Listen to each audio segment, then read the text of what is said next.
residents.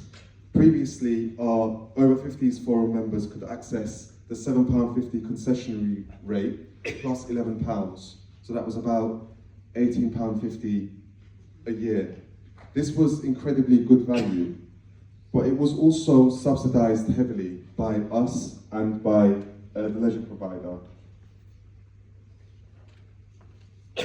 The new leisure provider, GLL, who have taken over some really run-down leisure centres by the previous provider, such as Edmonton, which had lots of health and safety issues, Southbury, and our other centres, they've had to review their pricing, and they've got to put their pricing in accordance with what they do in other boroughs, such as Waltham Forest. They've also informed us that their policy is in line with the national policy government retiring age threshold, which is over 66. We've gone back to them, we've had a back and forth, and I can confirm that the new concessionary rate for over 66 residents is £20.50 a year. So it's a small increase from the £18.50. And for those aged over 50, I believe it's £21 a year. I also want to highlight that what we're doing beyond leisure centres to help those over 50 and residents who are older to stay active and healthy. I'm happy to confirm that we accommodate over 19 outdoor gyms. We've built over 19 outdoor gyms. I've done the maths. I think that's about 0.5% of all outdoor gyms in England, which is a really good number compared to our neighbouring boroughs and like for like similar sized boroughs across London. We have a very high number of outdoor gyms. We also have an active Enfield program, which a lot of you would know about. We pay for yoga classes, we pay for croquet, Zumba, Nordic walking, dance, tennis, Pilates, and these are things that we should be doing as a local authority. Our new government speaks heavily about prevention, preventing people from getting ill in early age and relying on a social care bed or an NHS bed. So these are the sorts of things that we need to do to support each other as a local authority, as the NHS, as our public health partners, to make sure that we're preventing serious health issues in the future. We currently run over 40 different classes as such, and they're tailored to older adults. Turning to the council's finances, which I know a lot of you follow closely, I just want to make a few points, and I'm happy to take any questions later. As you all know, we've had to deal with over a decade of government cuts. In real terms, over 60% of our budget has been cut since 2010. In addition to that, the impact of COVID, Brexit, the crashed economy, and skyrocketing inflation and costs, which have impacted us, as well as other sectors, such as the leisure sector. This hasn't been easy. It's required us to make difficult decisions, and it's required us to be disciplined with our resources and our financial management. Thankfully, we have time and time again balanced the books. We've had to make tough choices and tough decisions. I'm thinking about some of the libraries that we've had to close to save on the capital maintenance. And also, we have benefited from a small exceptional government support grant, the smallest compared to what other boroughs have received from the government. This is a short-term fix, I have to emphasise, and this will help us build our financial reserves. Thankfully, also, we borrowed at low interest rates before the economy was crashed. Some political parties in Enfield advised us not to borrow, but thankfully we did, because we borrow to invest. Our debt pays for homes, our debt pays for road maintenance, it pays for our parks maintenance. I want to give you an example. A resident of ours who I had the pleasure of meeting, her name is Tina, she's from Edmonton. She's a young resident who has been able to secure a one-bed flat in our new development, Meridian Water. Tina was also able to find a job through our careers services, and that's again our support as the council. And we also built her a train station on her doorstep, Meridian Water train station, so she can get to work. So this is what our debt pays for. This is what borrowing pays for. Most of our debt, if I'm not mistaken, over 90% of our debt as a council is long-term. So I like to think of it as a mortgage. you borrow to invest. And that's been our slogan to tackle some of these financial issues. And speaking of investments, we invest over 40 million a year to keep streets cleaner. We also invest 10 million a year to keep our parks and open spaces clean. We're very lucky to have beautiful parks and open spaces. But what we've been asked to do is we've been asked to do more with less. Our funding has been cut, our population has increased, our demands have increased. But I'm committed to create a cleaner Enfield, a cleaner and a safer Enfield. Our priorities are in the right place. Cleaner, safer Enfield, cleaner, safer streets. We're looking at rolling out community skips. We're looking at rolling out more enforcement to tackle those who dump rubbish illegally on our streets. We're also organising a high number of volunteer litter picks. We also offer free bulky waste collection services, something that other boroughs unfortunately cannot do. We've had to protect that. We also have 2 good recycling centres in the borough. One is brand new in Edmonton at the Eco Park, and the second one is Barrowell Green, which we've kept open despite financial cuts.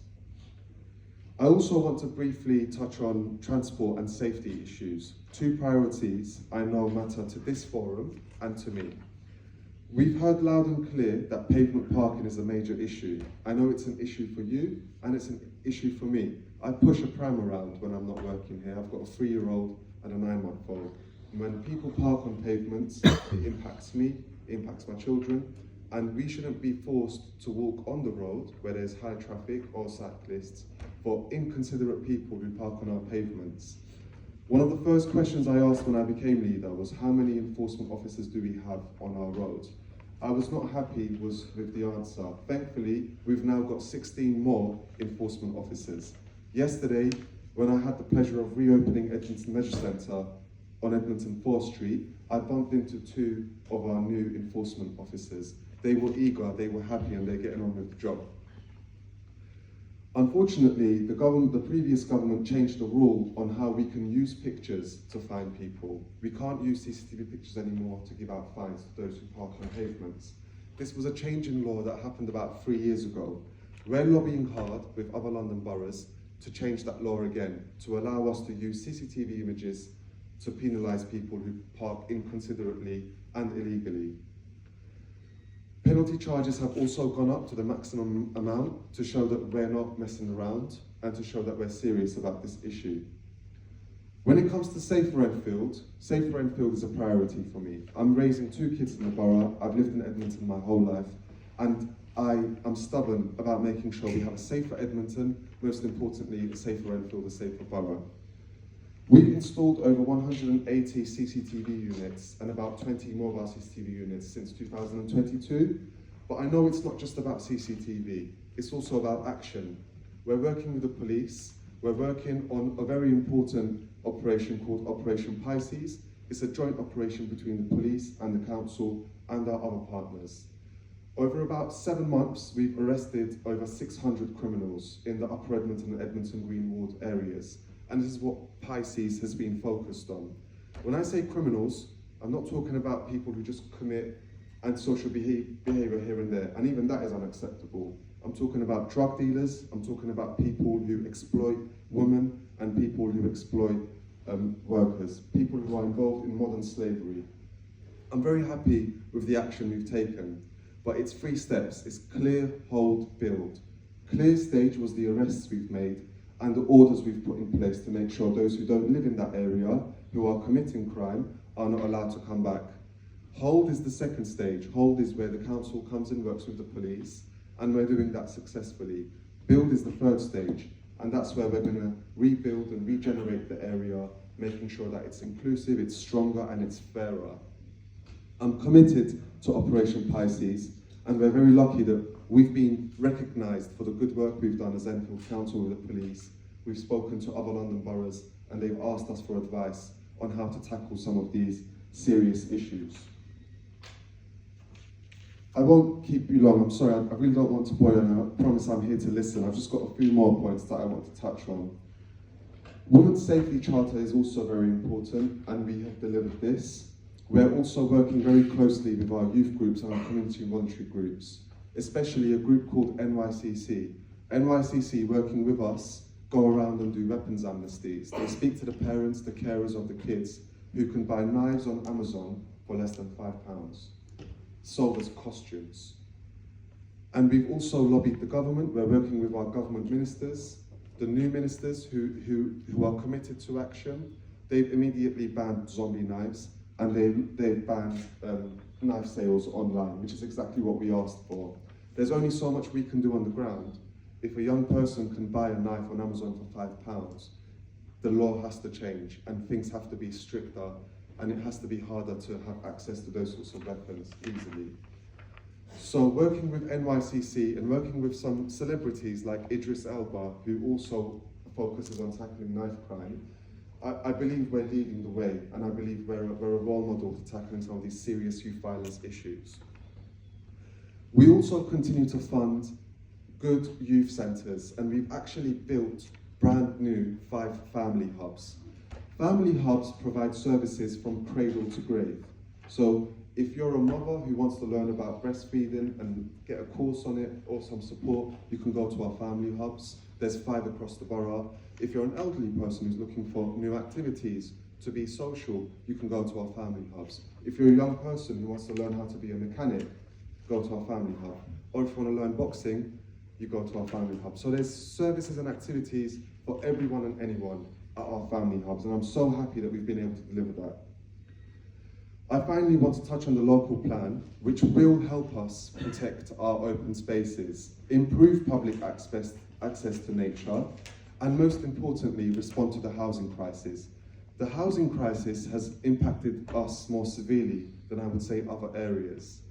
It's really important that we build the homes that we need, so young people, those who can't get a mortgage, those who need family-sized affordable homes, are able to get on the property ladder, instead of constantly building in already built up dense areas like the east of the borough. I know there are concerns raised, I share those concerns, but looking at the plan as a big picture plan and making sure that we cater to the needs of all of our residents, we've got to build homes. We have, I say with sadness, we've got over 7 golf courses in the borough. It's too many golf courses when we've got people waiting for family-sized homes. Again, we've got garden centres which are beautiful, and I take my grandparents there for a nice day out, and I take my toddlers there as well.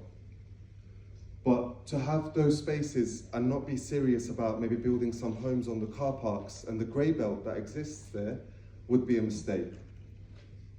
I want to say finally, I know these are challenging times. Every time a certain president across the Atlantic opens his mouth, the economy does this. And unfortunately, our new government continues to face financial challenges, as do we. These are times where we've got to be more disciplined with our spending, we've got to be more disciplined with how we do things, but we can never forget why we're here and forget what our priorities are, which are cleaner, safer, stronger Enfield. Thank you for listening to me. Really eager to listen to your questions, and I'll hand back over to Thank you, Elgin.